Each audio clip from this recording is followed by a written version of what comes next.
ഇതാണ് ആറന്മുള വള്ളസദ്യ കഴിക്കാൻ പോകുമ്പോൾ നമ്മൾ ഇടുന്ന ഒരു ഡ്രസ് കോഡ്. ആറന്മുള വള്ളംകളി, ആറന്മുള വള്ളസദ്യ എന്ന് കേട്ടിട്ടേ ഉള്ളൂ. ഇതിനെപ്പറ്റി എനിക്കൊരു ഐഡിയ ഇല്ലായിരുന്നു. പക്ഷെ എൻ്റെ ഉള്ളിൻ്റെ ഉള്ളിലൊരു ചെറിയ ആഗ്രഹം ഉണ്ടായിരുന്നു ഇതൊന്ന് അറ്റൻഡ് ചെയ്യണം എന്നുള്ളത്. എൻ്റെ ജീവിതത്തിൽ ഞാൻ ചിന്തിച്ചിട്ടില്ല എനിക്ക് ഇത് അറ്റൻഡ് ചെയ്യാൻ പറ്റുമെന്ന്.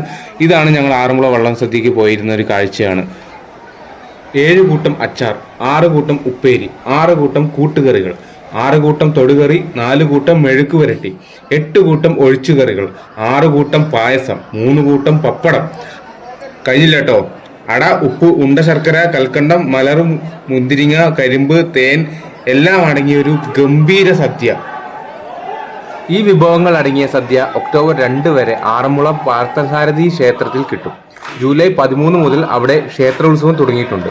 കൂടാതെ സെപ്റ്റംബർ 5 തിരുവോണത്തോണി വരവ്, സെപ്റ്റംബർ 9 ആറന്മുള ഉത്രത്താടി വള്ളംകളി, സെപ്റ്റംബർ 14 അഷ്ടമി രോഹിണി വള്ളസദ്യ എന്നീ ചടങ്ങുകളും അതിനിടയിലുണ്ട്.